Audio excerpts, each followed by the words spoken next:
मोदी जी, अगर आप भ्रष्टाचार के खिलाफ असल में लड़ रहे होते, सचमुच में लड़ रहे होते, सबसे पहले केजरीवाल आपको सपोर्ट करता, आपका समर्थन। आज पूरे देश में चर्चा हो रही है, कोई कितना भी बड़ा पापी हो, कोई कितना भी बड़ा अपराधी हो, किसी ने कोई भी पाप कर रखा हो, अपराध कर रखा हो, इनकी पार्टी में चले जाओ। मजाल किसी CBI, ED, income tax police वाले की हिम्मत हो जो छू दे उसको। भ्रष्टाचारी वो नहीं है जिसको ईडी ने पकड़ के जेल में डाल दिया। भ्रष्टाचारी वो है जो ईडी के डर से बीजेपी में चला गया।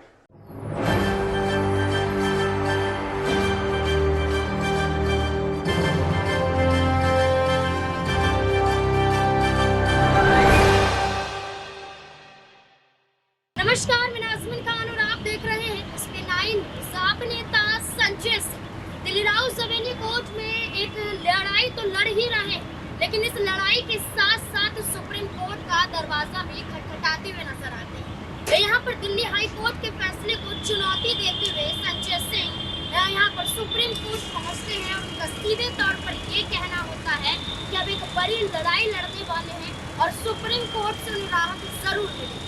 ऐसे में देखा जाए तो आम आदमी पार्टी के तमाम दिग्गज नेता तिहाड़ जेल में बंद, जिसमें सबसे नाम चर्चित जो देखा जा रहा है सत्येंद्र जैन, मनीष सिसोदिया, संजय सिंह। यहाँ पर ये 3 नेता तिहाड़ जेल में एक अंतिम जमानत पर बाहर है, लेकिन दोनों को लेकर बातचीत कही जाए तो यहाँ पर संजय सिंह अपने आप को बेगुनाह साबित करने के लिए लगातार यहाँ पर कदम उठाते हुए नजर आते हैं।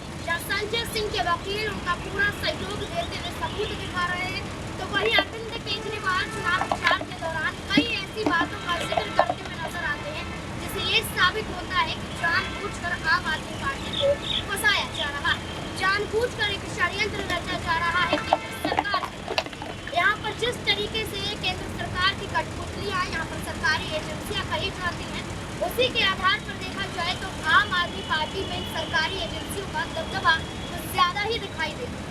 तो ऐसे में यहाँ पर देखा जाए तो अरविंद केजरीवाल मध्य प्रदेश, छत्तीसगढ़ और हाल ही में हरियाणा में पहुंचे। वहाँ पर संजय सिंह की रिहाई को लेकर कई बड़ी बातें बोलते हुए नजर आए। संजय सिंह कैसे निर्दोष साबित होंगे, कैसे संजय सिंह को यहाँ पर फंसाया गया, तमाम चीजों का जिक्र करते हुए केंद्र सरकार पर हमलावर साबित हुए अरविंद केजरीवाल क्या कुछ कहते हुए नजर आ रहे हैं। जी कहते हैं मैं भ्रष्टाचारियों के खिलाफ लड़ रहा हूं, भ्रष्टाचार के खिलाफ लड़ रहा हूं। मैं प्रधानमंत्री जी को कहना चाहता हूं, मोदी जी, अगर आप भ्रष्टाचार के खिलाफ असल में लड़ रहे होते, सचमुच में लड़ रहे होते, सबसे पहले केजरीवाल आपको सपोर्ट करता, आपका समर्थन करता। मेरे को आम आदमी पार्टी से प्यार नहीं है, मैं देश के लिए आया हूं। यहां जितने लोग बैठे हैं ये कोई आम आदमी पार्टी के लिए नहीं आए, ये देश बदलने की उम्मीद लेके आए हैं सब लोग। हम सब लोग आम आदमी पार्टी वाले आपका समर्थन करते अगर आप वाकई भ्रष्टाचार के खिलाफ लड़ रहे होते। मोदी जी एक स्टेट में गए, जाके उन्होंने कुछ नेताओं के नाम लिए, बोले इन नेताओं ने 70,000 करोड़ का भ्रष्टाचार कर दिया, इन नेताओं ने 70,000 करोड़ का भ्रष्टाचार कर दिया, इनको मैं जेल में डालूंगा।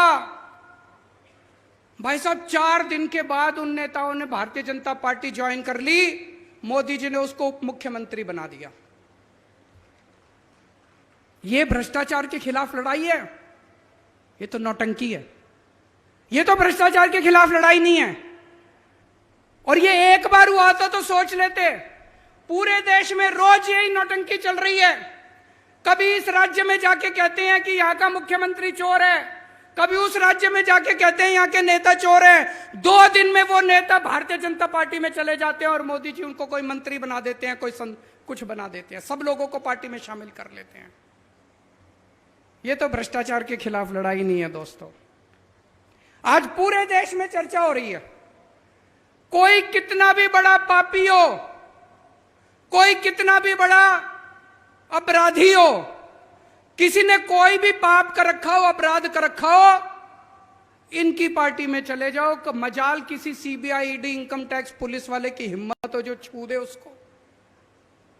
आपका बेटा अगर किसानों को अपनी जीप के नीचे कुचल दे, इनकी पार्टी में चले जाओ, आपके ऊपर कोई कुछ नहीं होगा, आप खुलेआम घूम लेना। आप अगर लड़कियों को छेड़ के आते हो, आपका बेटा अगर लड़कियों के साथ गलत काम करके आ जाए, इनकी पार्टी में चले जाओ, पूरा संरक्षण मिलेगा। आज पूरे देश में चर्चा हो रही है, कितना ही बड़ा भ्रष्टाचार कर लो, कितना ही बड़ा डाका डाल लो, कितना ही बड़ा अपराध कर लो, इनकी पार्टी में चले जाओ, पूरा संरक्षण मिलेगा आपको। आज क्या माहौल है? भ्रष्टाचारी कौन है? भ्रष्टाचारी वो नहीं है जिसको ईडी ने पकड़ के जेल में डाल दिया। भ्रष्टाचारी वो है जो ईडी के डर से बीजेपी में चला गया।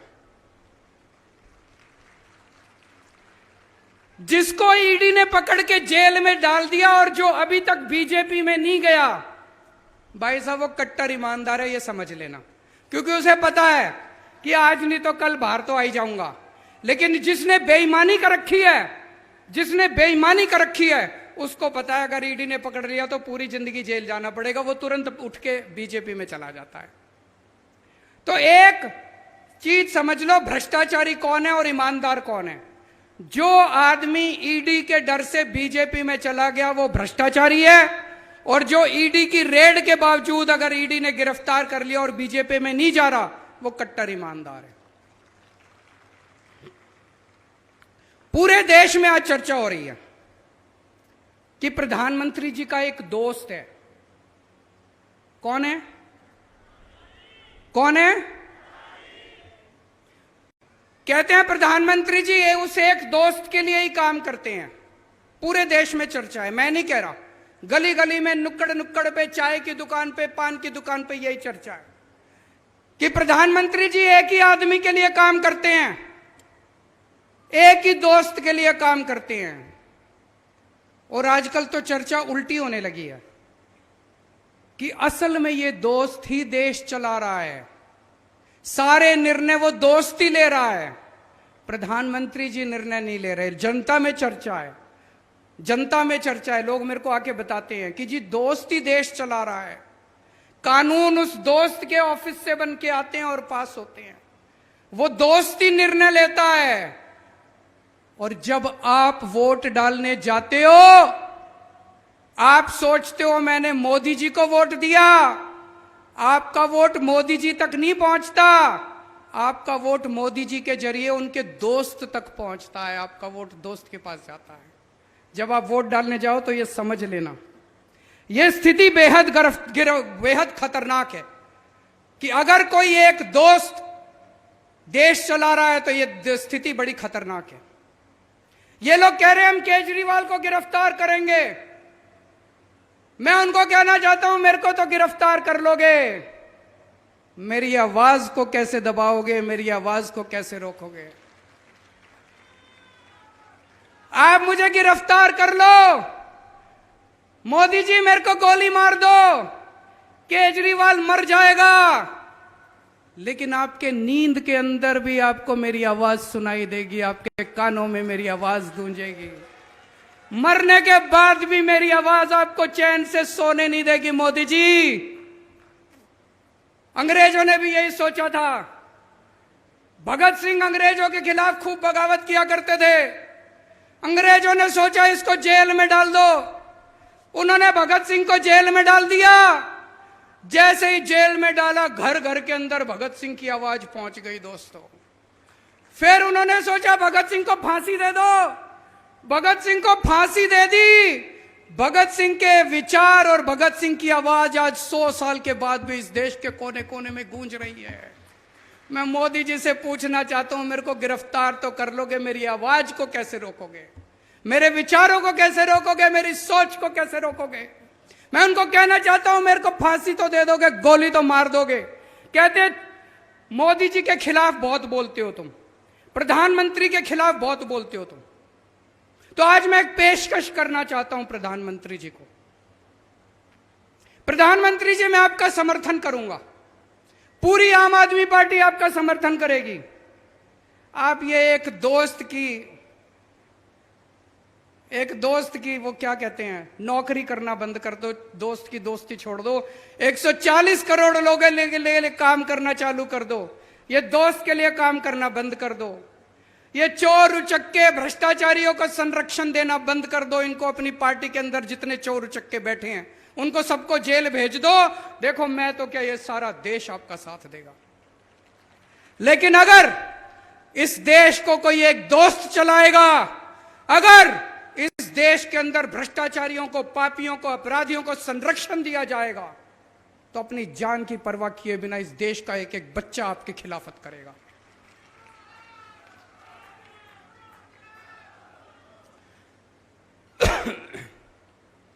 आज इन्होंने क्या सिस्टम बना रखा है? इनका सिस्टम यह नहीं है कि भ्रष्टाचारियों को पकड़ना है, ये चुन चुन के देखते हैं कौन प्रधानमंत्री जी के खिलाफ बोल रहा है।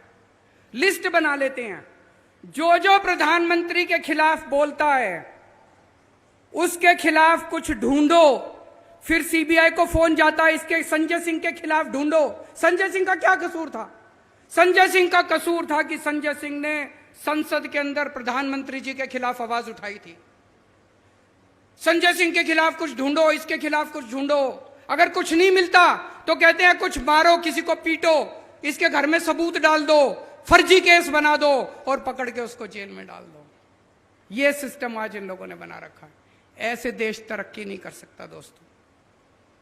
आज ये शपथ लेने के बाद आप लोगों को घर घर जाना है, पूरे हरियाणा के अंदर एक एक घर में जाना है।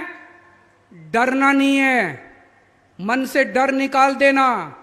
आप में से एक एक आदमी को भगत सिंह बनना है।